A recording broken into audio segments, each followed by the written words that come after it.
বিচারক ডাক দিয়া বলে, বজ্জাত মহিলা, বাটপার সিটার তুমি, এ নারী জাতি, তুমি বলতেছো এই ছেলে তোমাকে জিনা করেছে, তার জন্য তুমি বিচার চাও। যে পুরুষ 7 দিন ধরে জোরাজোরি করে কারাকারিও তোমার হাত থেকে 10টা টাকা আনতে পারে না, ওই পুরুষ ওই ছেলে তোমার অদ্দর নিচে যায় কেমনে দর্শন করে আমার বুঝে আসে না। বুঝে ফেলেছি তুমি একজন বাটপার মহিলা, 2 নম্বর মহিলা।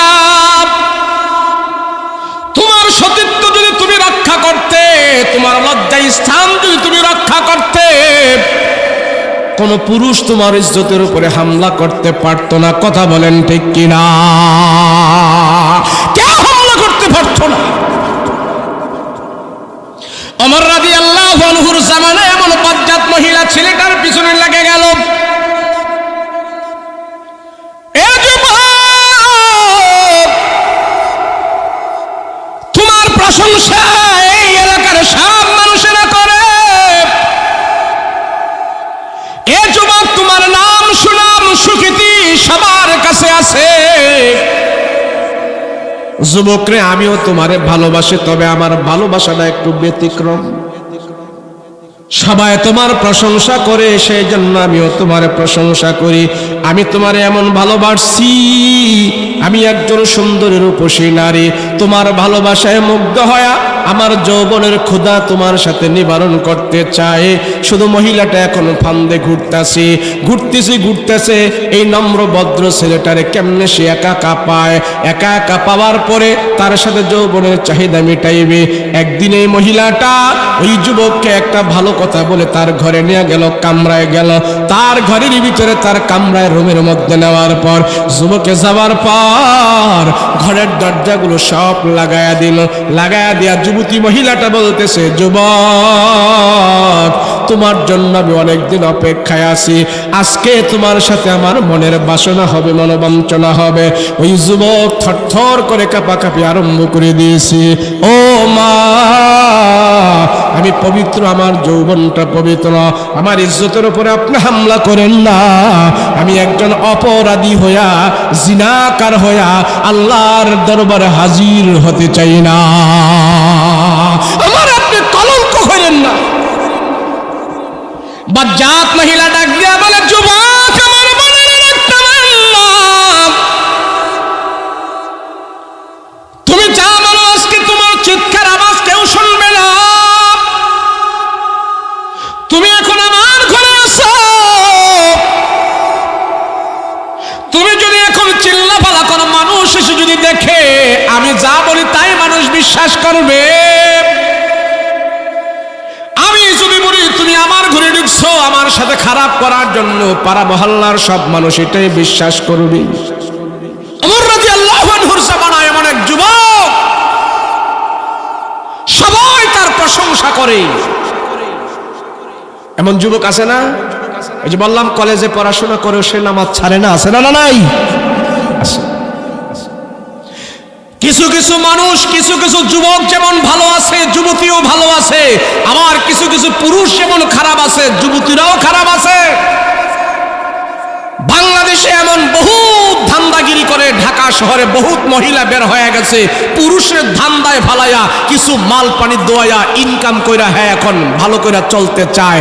এমন বহুত মহিলা আছে পুরুষের ধান্দে ফালাইয়া পয়সা ইনকাম করে, নাই? হ্যাঁ, বহুত আছে।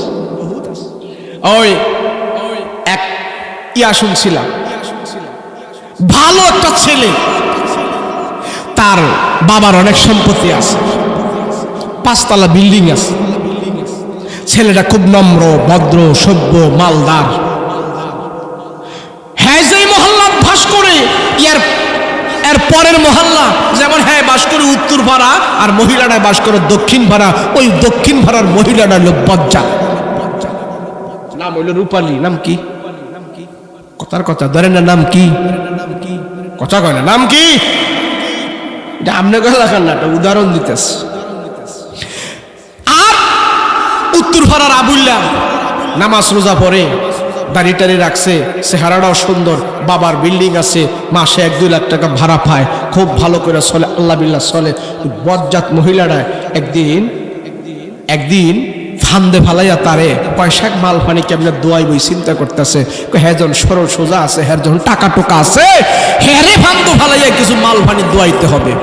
কিনলো মহিলা মানুষের ষড়যন্ত্র, এমন ষড়যন্ত্র নবীদেরকে পর্যন্ত ফেসে ফেলাই দিছে। কথা কয় না দি, বুঝে না?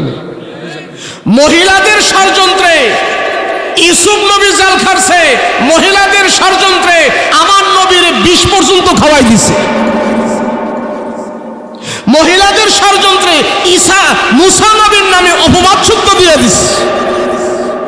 আর মহিলাদের ষড়যন্ত্রে এখন তো আমগো বড় হুজুর জেলখানায় আছে। কথা কয় না দি? হুজুরে বউ লইয়া গেছে ঘুরতো, এর জন্য বেড়ারে কয় কাবির নামা দেন, বেড়া কাবির নামা দেখাইতেছেন নাকি, বেড়া এখন জেলও আছে। কথা কোন ঠিক না? আর সেদিন দেখলাম রাজশাহী এক বেড়ায় 7 বিয়া করে বউ লইয়া ঘুরতেছে। 7 বিয়া করে যদি বেড়ায় বউ লইয়া সমাজে বসবাস করতে পারে, আর হুজুরে এক বউ লইয়া ঘুরতে যাওয়ার কারণে হুজুরে এখন জেলখানার মধ্যে থাকে। কি বিচার রে! তাই বজ্জাত কিছু মহিলা আছে, ওই রূপালী চিন্তা করছে তারে একটা ফান্দ ফালাইয়া জিনার অপবাদ দিয়া তার থেকে কিছু আমি মাল ফানি দোয়া জরিমানা নিব। তো যেই সমাজে এরম মানুষ আছে, ওই সমাজে একজন হক্কানি ভালো একজন বিচারকও আছে, কাজী সাহেব আছে, খুব ভালো করে শুনলেন। এখন ওই মহিলা আইসা ওই কাজী সাহেবের কাছে বিচার দিল। কাজী সাহেব, ও মাতাব্বর সাহেব, কি কৌতুরপাড়ার আবুল্লাহ সে আমার ইজ্জতের উপরে হামলা করছে, আমি আপনার কাছে বিচার চাই, উপযুক্ত বিচার চাই। আমার ইজ্জত নিয়ে সে সিনেমিনি করছে, কেন সে আমার এমন করলো? আপনার কাছে আমি বিচার দিলাম, আমি বিচার চাই। এখন বিচারক চিন্তা করতেছে, বিচার যখন আমার কাছে আসছে, তো আমি সমাজের বিচার করি, তো বিচার তো করতেই হবে, তাই না? এখন আবুল্লাহরে ডাকায় আনছে। কিরে আবুল্লাহ, তোরে আমরা তো সবাই ভালো কই, নামাজ রোজা পড়স, এত কিছু করস, তোর চরিত্রটা ভালো না কে? কসাসা চরিত্র ভালো না মানে কি? বুঝস না কি? বিচার দিয়া গেল দক্ষিণ ভাড়ার রূপালী ইজ্জতের উপরে তুই হামলা করছস, তোর বিচার হবে। কেন তুই এমন জঘন্য খারাপ করলি? কসাসা এটা কি কোন হামলা? কি বুঝস না হামলা কি? না আমি তুই বুঝি নাই কোনো, আমি রূপালী টুপালি তো কোনো চিনি না, দেখছিও না।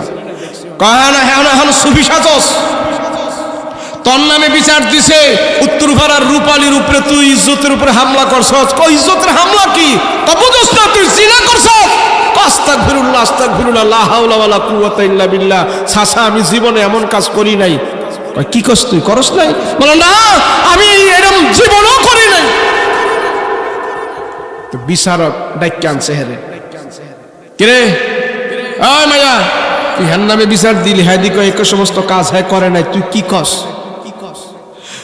আমি আল্লাহর কসম করে কই, মসজিদে দূরে কই, কুরআন মাথায় লয়ে কই, এই বজ্জাত হারামি সে আমার শেষ করে দিছে। আমি আপনার কাছে বিচার চাই, আমি বিচার চাই।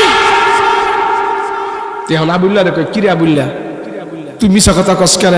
কই চাচা আমি জীবনে এই কাজ করি নাই, আমি কোরআন দূরে কই, মসজিদে দূরে কই, আপনার মাথা ছুঁয়া কই, আল্লাহর কসম আল্লাহর কসম আমি এরকম কাজ করি নাই চাচা, আমার নামে মিথ্যা অপবাদ। মহিলায়ও কসম কাটে, হায়ও কসম কাটে, বিচারক বিপদ পড়ছে। বিচারক চিন্তা করে, হায়ও কসম কাটে, হায়ও কসম কাটে, সাক্ষী দো নাই, বিচার কেমনে করুন? সাক্ষী ছাড়া কি বিচার হয়? বিচারক ছিল আল্লাহওয়ালা, আল্লাহর দিকে মোতাবজ্জি, আল্লাহ একটা ফয়সালা বের করে দাও। বিচারক যখন আল্লাহর দিকে ফয়সালার জন্য মোতাবজ্জি হয়েছে, আল্লাহ বিচারকের মাথার ভিতরে একটা ফয়সালার বুদ্ধি দিয়ে দিস। কি বুদ্ধি? বিচারক ঠিক আছে, তোদের বিচার করা হবে। এই তুই যে বলতেছ তোর সাথে সে এরকম কাজ করছে, তোর কোনো সাক্ষী আছে? কই চাচা এই কাজ কি কোনো সাক্ষী রেখে করে? কি করে এটা আপনি? এখন তো বিচারক ঠিক আছে, পকেটেতে 10টা টাকা বার করছে, লাল 10 টাকা নোট আছে না, এমন 10টা টাকা বার করে রূপালী নে, এই টাকাটা তোরে দিলাম, যা। এই সুন্দর যে টাকাটা তোরে আমি দিছি, আজকা সোমবার,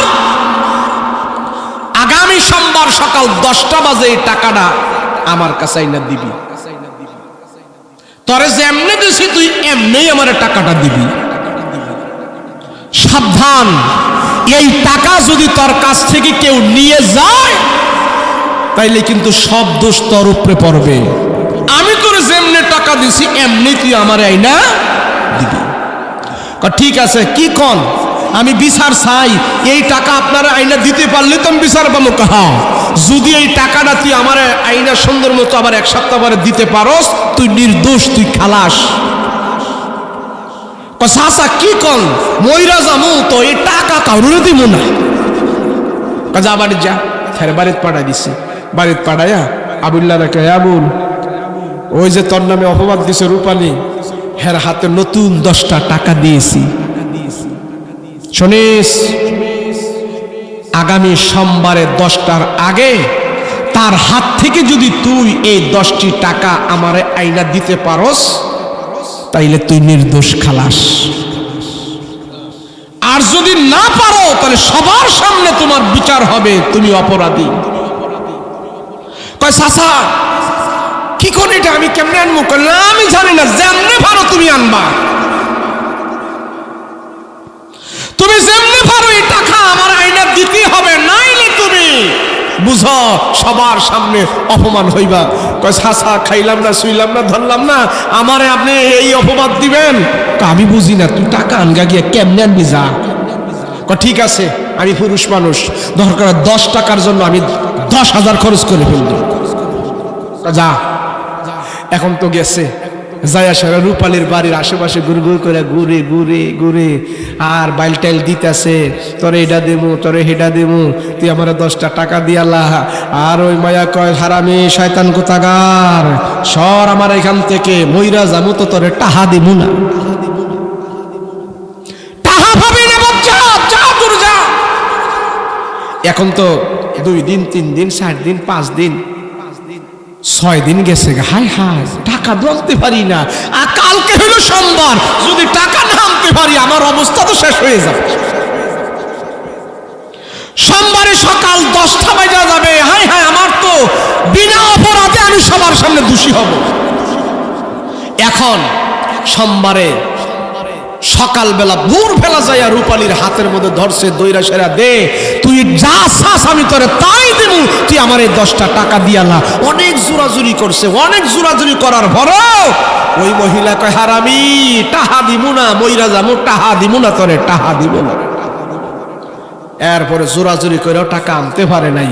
সকাল 10টা যখন বাজছে, ওই মহিলা তো দৌড়াইয়া, মেয়ে দৌড়াইয়া কাজীর কাছে টাকা এনে দিছে।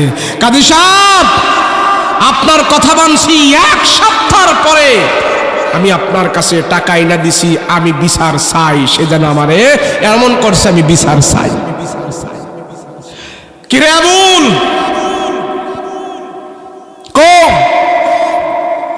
আবুল্লাহ কোনো কথা কয় না, চুপচাপ। চাচা আপনি যেটা করেন আমি সেটাই মানতে হবে। এখন মহিলারে জিজ্ঞাসা করে, এই টাকা তোমারে দিছি, আনছো? বলে হ্যাঁ। বলে টাকা তোমারে তো আমি সুন্দর নতুন টাকা দিছি, কিন্তু টাকা দিয়ে একবার বাইঙ্গা কুসকুস খাইয়া রয়েছে, এমন কে? তোরা না কইছি যে এইভাবে দিছি এইভাবে আনতি? চাচা এই শয়তান আবুল্লাহ হারামি ওই দিন থেকে আমার পিছে লাগছে এই টাকাটা নেওয়ার জন্য। সে অনেক চেষ্টা করেছে, জোরাজুরি করছে, আমি টাকা দেই নাই। এই শয়তান হারামি আমার থেকে টাকা নিতে পারে নাই, আমি দেই নাই। 10টি টাকা তারে কেন দিব? আমি বিচার চাই। আপনার কথা মানছি, আপনি বিচার করেন। এবার আল্লাহওয়ালা বিচারক 2 জনকে ডাক দিয়া কয়, এটারে দড়িদা বান, বজ্জাত মহিলারে দড়িদা বান, বান এটারে, বান্দা পিঠা লাগা ভালো কইরা। এখন পিটাইতেছে ভালো কইরা, দেওয়া, কয়েক বিচারক কাজী সাহেব আমার পিঠানকে, আমি তো আপনার কথা মানছি, আমার পিঠানকে। বিচারক ডাক দিয়া বলে, বজ্জাত মহিলা, বাটপার, সিটার, তুমি এ নারী জাতি, তুমি বলতেছো এই ছেলে তোমাকে জিনা করেছে, তার জন্য তুমি বিচার চাও। যে পুরুষ 7 দিন ধরে জোরাজোরি করে কারাকারিও তোমার হাত থেকে 10টা টাকা আনতে পারে না, ওই পুরুষ ওই ছেলে তোমার অদ্দর নিচে যায় কেমনে দর্শন করে আমার বুঝে আসে না। বুঝে ফেলেছি তুমি একজন বাটপার মহিলা, 2 নম্বর মহিলা। তোমার সতীত্ব যদি তুমি রক্ষা করতে, তোমার লজ্জা স্থান যদি তুমি রক্ষা করতে, কোন পুরুষ তোমার ইজ্জতের উপরে হামলা করতে পারতো না। কথা বলেন ঠিক কিনা? কেউ হামলা করতে পারতো না। ওমর রাদিয়াল্লাহু আনহুর জামানায় এমন বজ্জাত মহিলা ছেলেটার পিছনে লেগে গেল। এ যুবক, তোমার প্রশংসা এই এলাকার সব মানুষেরা করে। এ যুবক, তোমার নাম সুনাম সুখ্যাতি সবার কাছে আছে। যুবক রে, আমিও তোমারে ভালোবাসি, তবে আমার ভালোবাসাটা একটু ব্যতিক্রম। সবাই তোমার প্রশংসা করে, সেই জন্য আমিও তোমার প্রশংসা করি। আমি তোমারে এমন ভালোবাসি, আমি একজন সুন্দরী রূপসী নারী, তোমার ভালোবাসায় মুগ্ধ হয়া আমার যৌবনের ক্ষুধা তোমার সাথে নিবারণ করতে চাই। শুধু মহিলাটা এখন ফান্দে ঘুরতেছে। এই নম্র ভদ্র ছেলেটারে কেমনে সে একা একা পায়, একা একা পাওয়ার পরে তার সাথে যৌবনের চাহিদা মিটাইবে। একদিন এই মহিলাটা ওই যুবককে একটা ভালো কথা বলে তার ঘরে নিয়ে গেল, কামরায় গেল। তার ঘরের ভিতরে তার কামরায় রুমের মধ্যে নেওয়ার পর যুবকে যাওয়ার পর ঘরের দরজাগুলো সব লাগায়া দিয়া যুবতী মহিলাটা বলতেছে, যুবক, তোমার জন্য আমি অনেকদিন অপেক্ষায় আছি, আজকে তোমার সাথে আমার মনের বাসনা হবে, মনোবাঞ্ছনা হবে। ওই যুবক থরথর করে কাঁপাকাঁপি আরম্ভ করে দিয়েছি। ও মা, আমি পবিত্র, আমার যৌবনটা পবিত্র, আমার ইজ্জতের উপরে আপনি হামলা করেন না।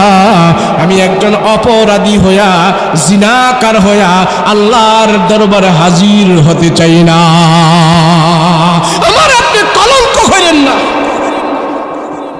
বজ্জাত মহিলা ডাক দিয়া বলে, যুবক, আমার মনের একটা মানলাম,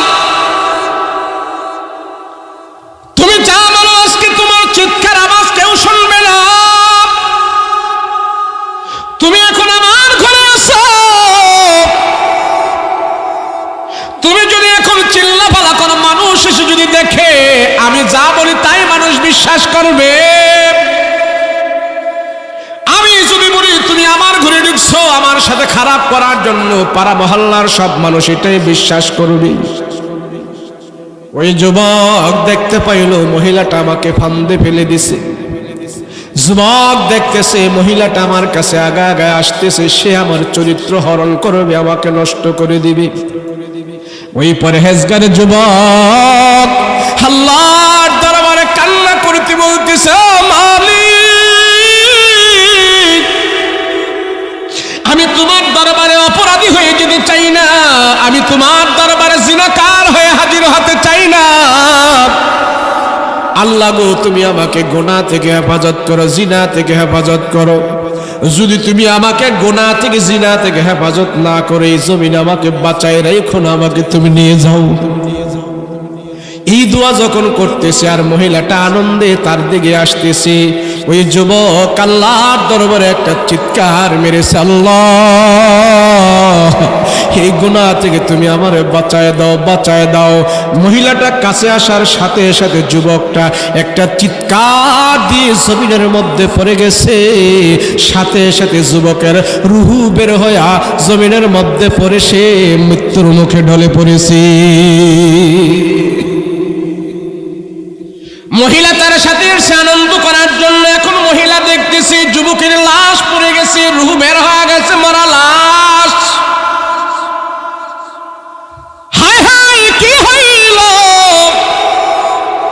মুহূর্তের ভিতরে যুবক মাটির সাথে ধরাশায়ী হয়ে পড়ে আছে।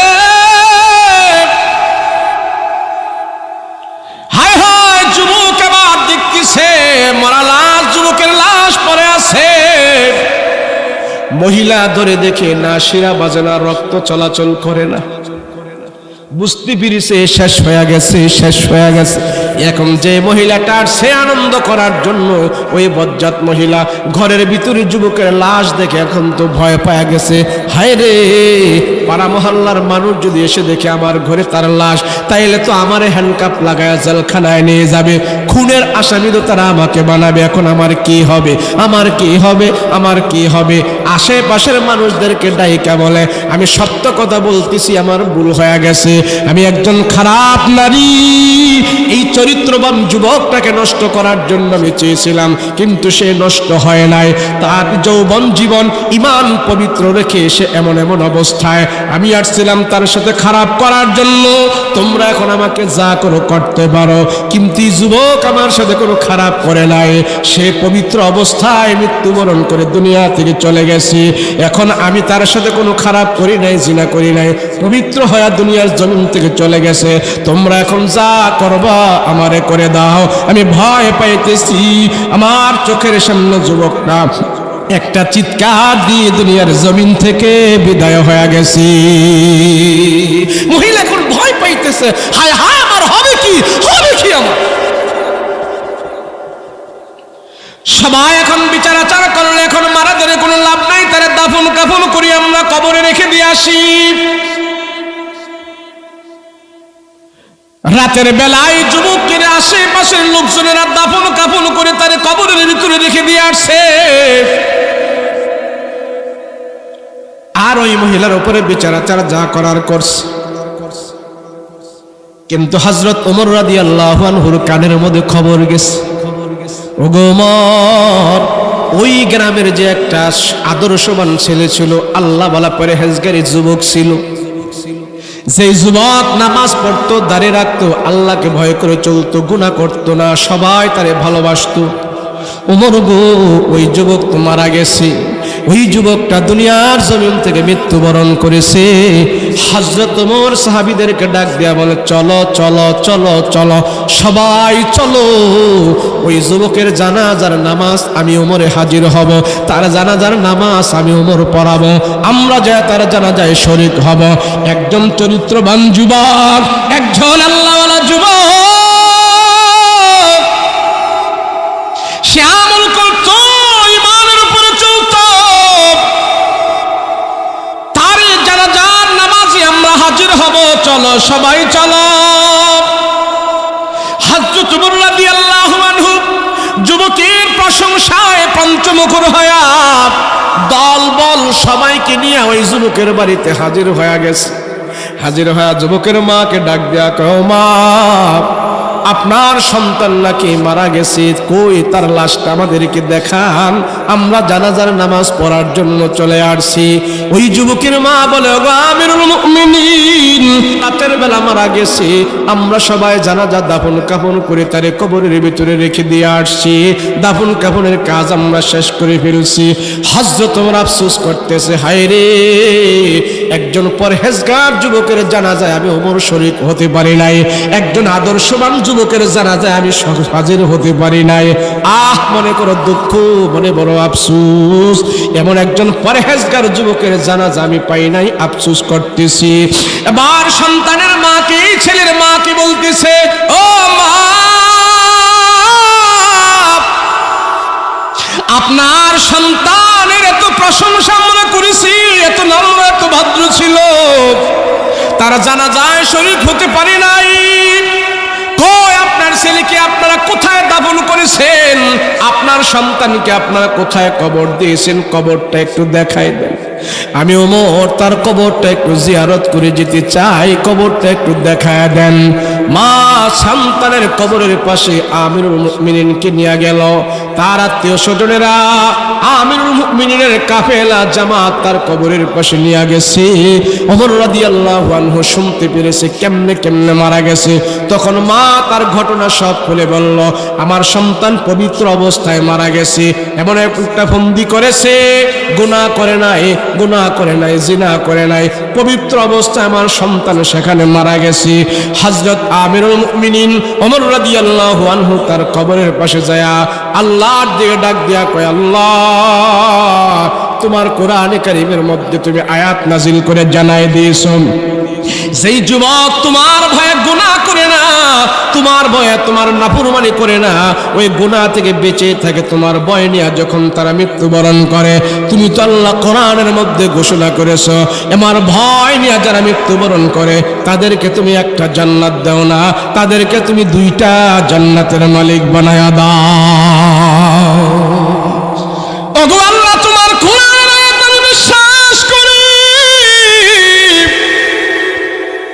তবে আমার দিনের ভিতরে একটা তামান্না, কোরআনের আয়াতের সাথে আর যুবকের মৃত্যুটা মিলে গেছে। তুমি বলেছো লিমান খাফা মাকাম রাব্বিহি জান্নাতান, যার ভিতরে আল্লাহর ভয় আছে, ভয় নিয়ে গুনাহ থেকে মুক্ত থেকে যখন মারা যায়, আল্লাহর ভয়ের কারণে যারা গুনাহ করে না, এই অবস্থায় যারা মারা যায়, আল্লাহ বলে ওলিমান খাফা মাকাম রাব্বিহি জান্নাতান, ওই মানুষের জন্য একটা জান্নাত নয়, তাদের জন্য আমি আল্লাহ দুইটা জান্নাতের মালিক বানায়া দেই।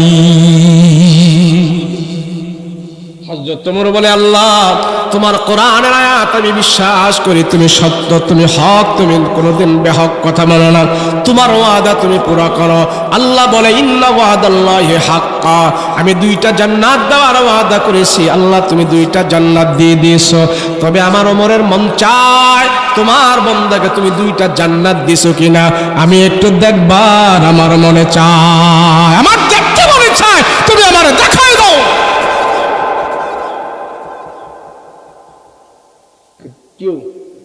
দল বান্ধা উঠে কে? তো বুড়া মানুষ এতক্ষণ বসে রন, একটু সাবদা বইলে সমস্যাটা কি?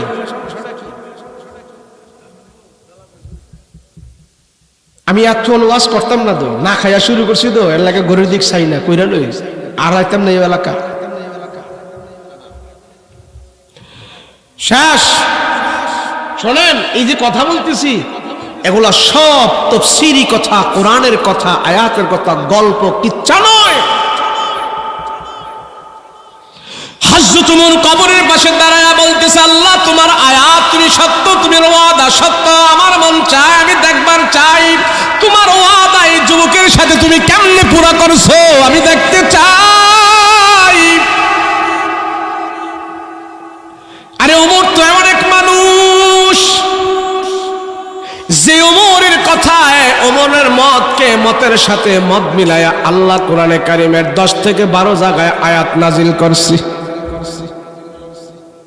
সে ওমর বলতেছে, আল্লাহ তুমি এই বান্দার সাথে কেমন ওয়াদা করেছো, যুবকরে তুমি দুইটা জান্নাত দিছো কিনা আমি একটু দেখতে চাই, কেমনে দেখাইবা তুমি জানো। কবরের পাশে দাঁড়াইয়া হযরত ওমর যখন আল্লাহকে এই কথা বলতেছে, আল্লাহ তুমি আমারে দেখায় দাও, আমি সচক্ষে দেখতে চাই। ওমর এই কথা বলার পর সাথে সাথে কবরটা 2 ভাগ হয়ে গেছে। ওই কবরের ভিতর থেকে আওয়াজ আসতেছে, ওগো ওমর, আল্লাহর ভয় নিয়ে গুনাহ করি নাই, আল্লাহর ভয় নিয়ে গুনাহ ছেড়ে দিয়া আমি কবরের জগতে আসছি, আল্লাহর কোরআনের আয়াতের ওয়াদা, আল্লাহ আমাকে 2টা জান্নাতের মালিক বানায়া দিছি। होती न मोहम्मद पे अगर खत्म रिसालात, होती न मोहम्मद पे अगर खत्म रिसालात, फारूक के इस आज़मत कुबरा के सजावार, फारूक के इस आज़मत कुबरा के सजावार। उमर तो एमन एक मानुष আল্লাহর কাছে বায়না ধরেছে, আল্লাহ পাক ওমরের বায়না সচক্ষে আল্লাহ ওমরকে দেখায়া দিয়েছে। সুবহানাল্লাহ। কি থেকে বাঁচো? গুনাহ থেকে বাঁচো। দুনিয়ায় যে যত বড় হতে চায়, সে যদি নাফরমানি গুনাহ থেকে না বাঁচতে পারে, দুনিয়াও হারাবে, আখিরাতও হারাবে। কথা বলেন ঠিক কিনা? আল্লাহ আমাদের সবাইকে কবুল করেন, বলেন আমিন। আমি মুসাফির না মুকিম, সবাই কয় না মুসাফির না মুকিম। নবীজি বলছে মুসাফির যদি দোয়া করে আল্লাহ সেই দোয়া কবুল করে। কে বলছে? নবীজি বলছেন। আমার রসুলের এই জবান দিয়ে কি কোনোদিন মিথ্যা কথা বের হয়েছে? সে রসুল বলেছেন মুসাফির যদি দোয়া করে আল্লাহ দোয়া কবুল। কিন্তু এই দোয়ার ফলাফল আল্লাহ কখন আপনাকে দিবে সেটা আল্লাহর বিষয়, কিন্তু কবুল হবে। কথা বলেন কি হবে? আমি মুসাফির কিনা, আর ডাবল মুসাফির, খুদা মুসাফির। তাহলে এখন আমি আপনাদের জন্য দোয়া করব, আপনারাও আমার জন্য দোয়া করবেন। রাজি আছেন? মানে রাজি আছেন? যারা মানুষ হেরা এখন উঠতো না, কেন? মানুষের দোয়া দরকার আছে, মানুষের গুনাহ আছে, কথা কোন ঠিক কিনা? আর যারা ফিরিস্তা আছে হ্যাঁ করে জায়গা দিয়ে দেন, ফিরিস্তারা উঠতে যাবে। আপনারা ফিরিস্তা না মানুষ? সবাই কয় না ফিরিস্তা না মানুষ? মানুষ যদি হয়ে থাকেন তো দোয়ার দরকার আছে, কথা বলেন ঠিক কিনা?